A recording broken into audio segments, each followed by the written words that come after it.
So, a lot of you have asked me, can I turn my movie script into a comic book? And we're going to talk about that today because if you think you're just going to take your script and turn it into images on a page and people are going to love it, and then you're going to turn around and use that to pitch your movie idea, you're headed for disaster. So let's talk about why. So this is something that I get asked a lot. I get my producer or other filmmakers coming to me because they know that I've done some time in the comic book industry. I love comic books. I still read comic books today. And they say, hey, my budget is too big, or maybe I can create and establish a fan following for my story and then roll it over into a movie. I'm not going to say no to that. I think comic books are wonderful. I think exploring them is a great thing, but there's a few pitfalls. One of them is people think that comic books are simply storyboards for their movie. If you try and create storyboards for your movie in comic book form and just put word balloons on them and then get them out there, you're going to get called out. Comic book readers, comic book fans they can smell a fraud. They know when somebody is just trying to get a movie pitch out there or something like that. If you make a comic book that isn't for comic book readers or shows comic book readers that you have no idea what the medium of comic books actually is, they're going to completely ignore you, most likely. And those who you do get their attention, they're going to destroy you. So you're going to end up creating a comic book that no comic book fan is going to be excited about. And movie fans generally are not, yes, of course, comic book fans are movie fans as well. But general movie fans, they want a movie. They don't want a comic book. So if you're going to create a comic based on your movie script, here are some things you need to know. So again, number one, there's a huge difference between comic books and storyboards. And what is that? Well, storyboards are essentially your movie in sequential images. And you may say, well, Christopher, aren't comic books sequential images? They call it graphic novels, sequential art. Yes, but here's the difference. When you are storyboarding your scenes, you are essentially creating a plan for how the actors are going to move, how the camera is going to frame them, how the events are going to play out in the space of time that the camera is rolling and the edit, paces that. Comic books are completely different in that way. Comic books depend on the reader making the motions that bridge each panel in their head. If you create a comic book where someone pulls up in their car, gets out, closes the door, heads for the door, reaches for the doorknob, enters the building, you do the interior, they walk through the building as they're talking to people, that's a storyboard. That's gonna bore a comic book reader. A comic book reader may see an establishing shot of somebody pulling up in the car, and then the very next panel is them coming through the door and saying something to someone, and it might be something, I'm just going to pick something mundane. You got anything to eat? And, somebody else in the same panel says, yeah, and they may be gesticulating in a certain way that, if you were doing it in a movie, it'd be the person coming through the door, hey, you got anything to eat? And then the person says, yeah, I got something in the fridge, and you show a shot of them opening up the fridge door and pulling something out. This is mundane stuff. This is not exciting movie material. But in a comic book panel, you may be able to do that all in one frame. Somebody's coming through the door saying, you got something to eat? and you see in the same space that person looking in the fridge going, yeah, I got something you can have in here. Or it may be they're coming in saying, you got anything to eat? And then the next panel is them sitting down with some food in front of them. So a comic book, it's paced in a way that is only illustrating the big events, and it is trusting the audience to bridge those events in their own head. Where a storyboard, you are playing out those events exactly how you're going to shoot them.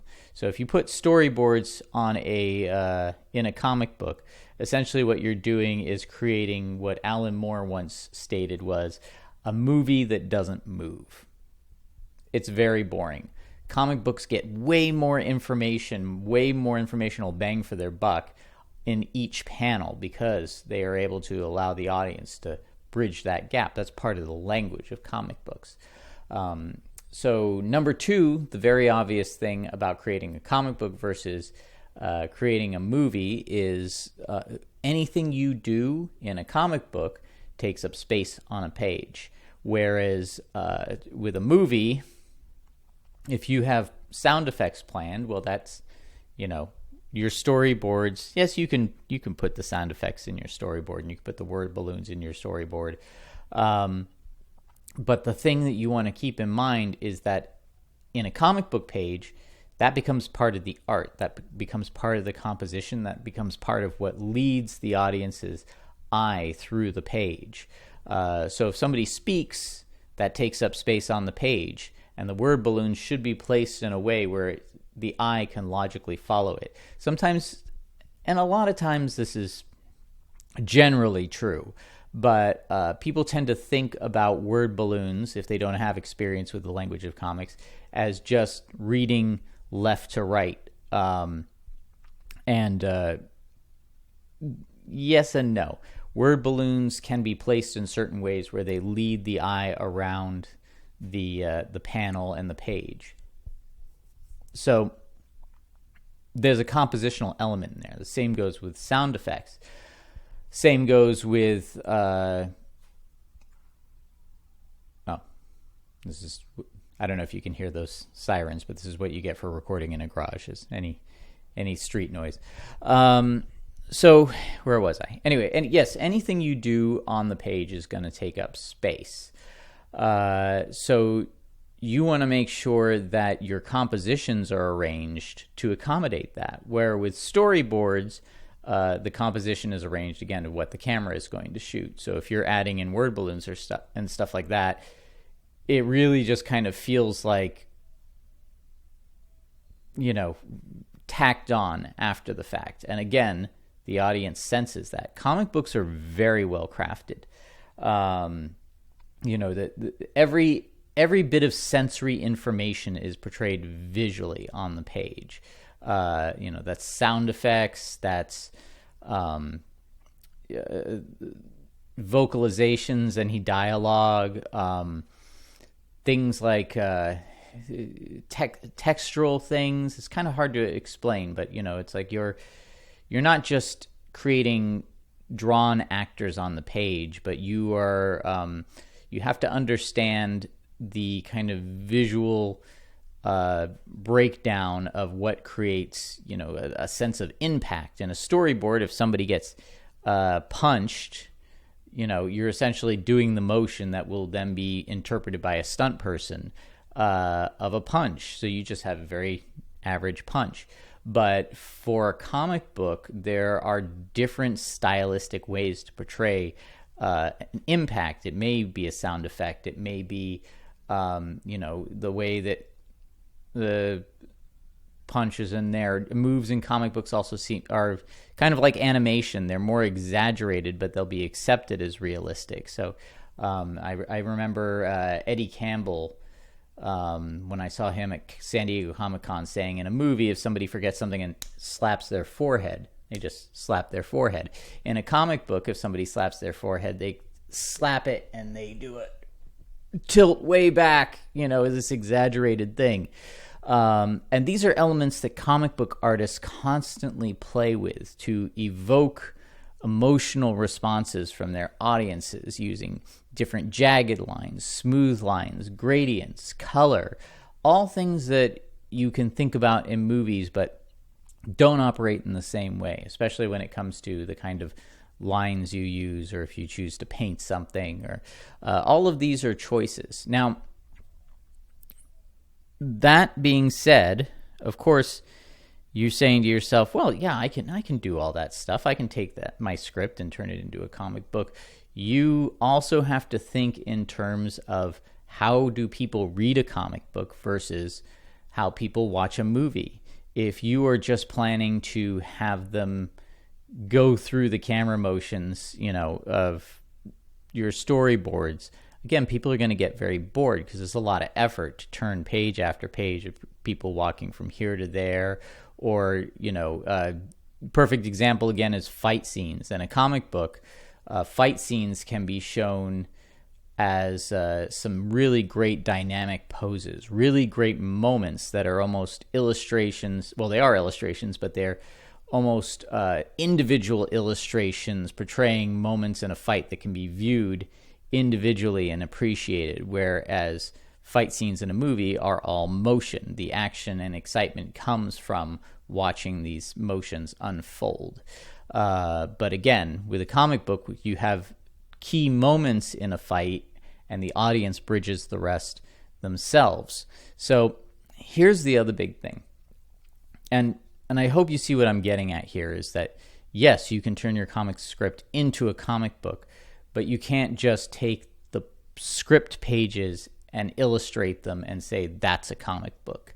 You have to fundamentally transform your story to suit that medium, and that is going to change the meaning of the story, the entire meaning of your story. And you have to be prepared to know what those changes are. So again, going back to how people read a comic book versus how they watch a movie. Well, comic books, for the most part, and there are plenty of examples of comic books that break this rule either to great effect, but most of the time to really mundane effect. Because just like there are a lot of bad movies out there, there are a lot of bad comic books out there.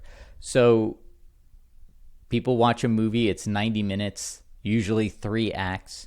You get kind of a sense of the timing and the beats.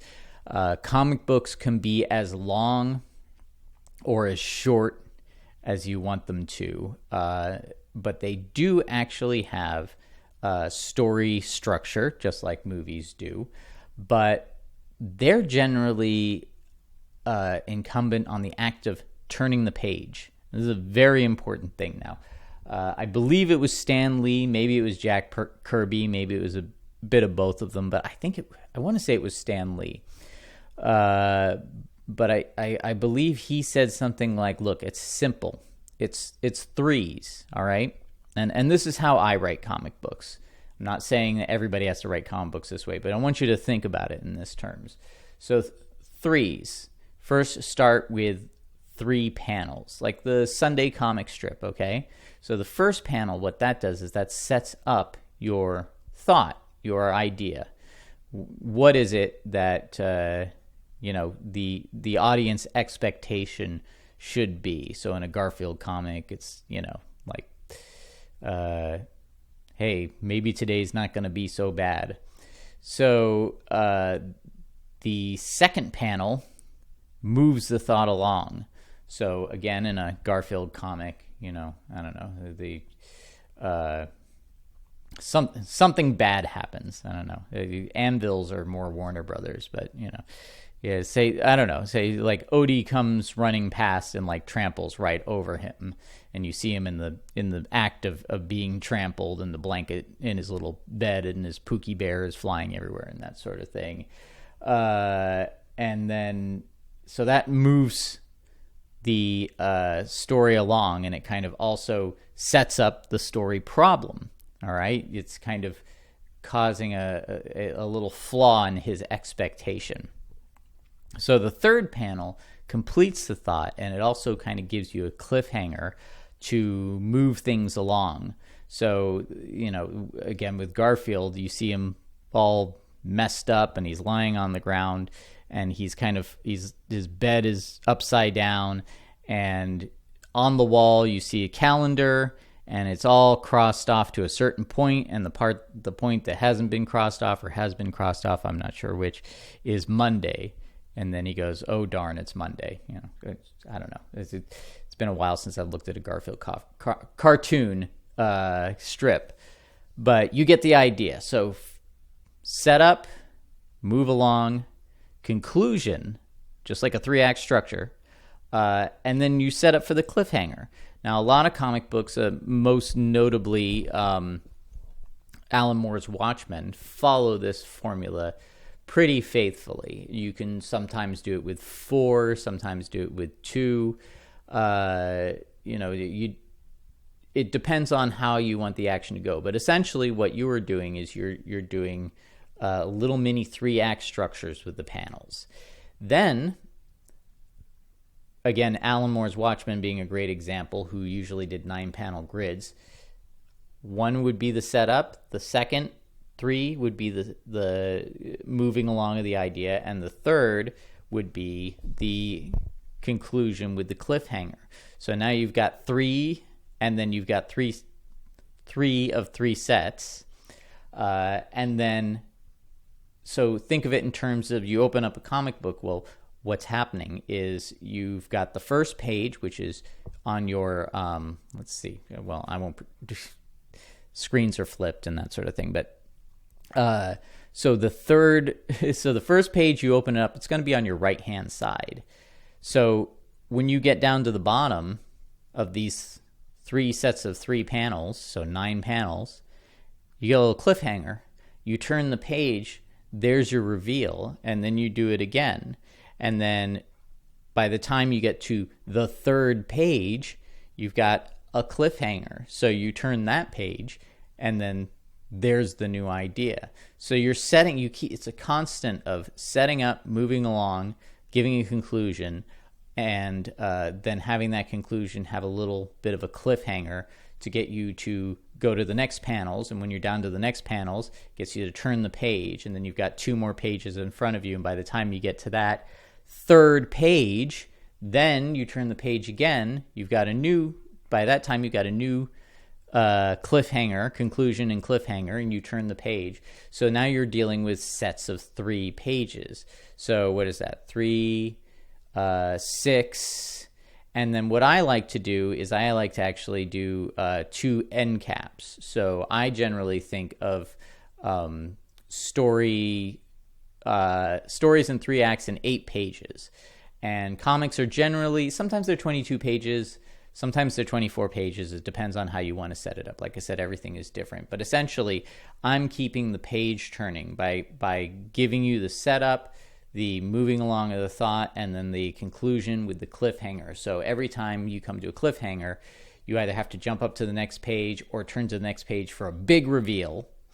And that's exciting. That's what makes comic books exciting. So I like to kind of do 2 of those with end caps for 8 pages. And if there's 24 pages, then you have 3 sets of 8 pages. So really what you're doing is you're doing little 8-page stories, and 3 of them, the first 8 pages being your setup, the second 8 pages being your moving along of the story, your second act, and the third 8 pages being your climactic ending. And then if you know comics, they're periodicals, so you always end on a cliffhanger, or you conclude the story, and then there's going to be some other story arc after that. So it works a lot like the 3-act structure of a movie. So if you have a 90-minute movie, I might recommend that you do it in 3 issues. And then each issue also, so you see what we're doing here? So the Watchmen, for example, is a 12-issue series. Was it 12 or was it 10? I can't remember now. But a lot of what they call graphic novels are really collections of 6 to 12 issues. And graphic novels, you can have, different volumes. So again, like I said, I recommend 3 issues. So let's pretend that the Watchmen was 12 issues, although I want to say maybe it was 10 issues. But let's pretend for argument's sake that it was. And I think Alan Moore had every other issue was kind of an origin story or a backstory of each character. Man, I think it was 10. I don't know. I can't remember. I've got the graphic novels somewhere. I used to have the individual issues. But anyway, so he would have one story, one set of stories, which were the origin stories, and then he had the other set of stories, which was the main story going on, and then he just staggered them every other issue. And he made sure that they all tied together. So The Watchman is really a wonderful example of pretty much perfect comic book structuring. There are many great examples, though. And like I said, this is how I think of comics, is how a lot of professional comic book writers and artists think of comic books. But comic books is such a flexible, wonderful way to tell stories. It's really, I believe, the most superior way. It kind of gives you the best of everything. It gives you visual storytelling like movies. It gives you, the sensation of a novel where you can get inside people's thoughts, but you can also hear their dialogue like in a play. And you can see action like in a movie, and it engages all the senses through visual medium. And I, of course, love the actual act of turning the page. And so, you can read them on a digital device, and that's fine.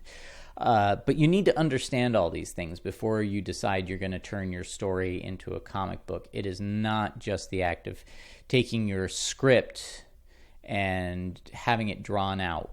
Or some people, I see this as well, there are people who are novelists, or, they want to be novelists, but they think that for one reason or another that they want to try doing it as a comic book. Maybe they're a novelist that wants to see their movie translated into, or so a novelist who wants to see their story translated into a movie, but they think they'll do comic books first. So what I'll see there is I'll see these massive, caption blocks of just reams of words, because they really want to write out and explain everything that's happening visually. And of course, there is a balance between, just like in movies, what's being said and what's being visually represented. And it's played in different ways. There are some people who do write reams of text in their comic books, and it works wonderfully. But they found the proper balance with the way that comic books are illustrated. And the medium is flexible enough to be able to do that. But you need to understand that. And so I'll kind of end this video on another question that I got, which was from my producer, which was, his question is, when is your story right for a comic book? What kind of story makes it for a good comic book, and what kind of story makes for a good movie and a good play? And my answer was, any story. I don't actually believe that that's the question that you should be asking. The question you should be asking is, what can I use the medium of comic books to bring to my story that no other medium could bring to it? If you're writing for movies and you know movies, then you know how to use the tools of film, the techniques, the language of film to best tell your story. Well, you need to understand that about comic books too. You need to take all these things I was talking about and ask yourself, how can these things make my story better? How can I utilize these things to tell the story in the most engaging way possible? And you need to be able to understand the medium and spend some time with it and be excited about it and be excited about those tools to properly do it. But if you just kind of cynically kind of take your script and have it, be the storyboards, well, that's, again, you're not going to please comic book fans, and you're not going to attract any movie fans, because they want to see movies, not comic books. So that's all I'm going to say about that. Again, I'm not discouraging you from turning your script into a comic book. I just want you to know that comic books are a wonderful medium, and they can bring a lot to your story, but you have to understand what it is that comic books can bring to your story, and you have to understand that they're not just going to be, the pitch for your movie. Make it a great comic book, and people will love it. And if you really want to turn it into a movie after that, and you're getting the offers, you will find a way to transform that story back into movies. But don't just try and shove the movie into the comic book medium. This is the same reason that people, they read a novel that they love, and then they go, oh, it's going to be a movie. And then they go, oh, but the movie's never as good as the book. Well, that's because the book used the novel format, the tools of the novelization of literary storytelling to give their audience a compelling story that they loved. And so when it's put up there on film cannot do that. If you might as well just read the book to the audience through a film. You have to. There's so much that there's not enough screen time, or if you tried to put everything in the novel onto the movie, it would be boring. So you have to transform it, and therefore you get a lot of fans of the novel who are disappointed, but you get people who never read the novel and saw the movie and went, oh, that was great, I love that. And then there's that argument, yeah, but in the novel this and blah blah that, and and they're both right. The book is better. The book is better because it was meant to be a book. But if you're just approaching it as a moviegoer, then that movie can be good as well. I was just watching Dune last night, and I actually prefer that weird movie. My wife was, she's not interested in it. She was on the couch. She's like, this is a weird movie. I was like, yeah, it's a David Lynch. But I thought the Dune novel was fine. It wasn't the great novel that a lot of people talk about, at least to me. But I thought David Lynch's interpretation of it was very entertaining and very interesting in a way that the novel... and if you tried to do that stuff in the novel, it would have fallen flat. So it's just all about understanding your medium and how to tell the best story in it. But you can tell any story you want. So again, filmmakers, if you want to turn your movie into a comic book, go right ahead and do it. But be excited about the medium. Understand the medium. Make the best comic book you can. It's not just your pitch package. It's your story. It's your baby. Give it the respect it deserves by giving the medium you tell it in the respect that it also deserves. So I hope that's helpful. And wow, this is turning out this is going to be a shoot from the hip 10-minute video, and I'm almost at half an hour. So thanks very much for watching. If you have any questions, please leave them in the comments below. I love keeping the conversation going. Of course, be sure to share this video if you think it's helpful to your fellow filmmakers.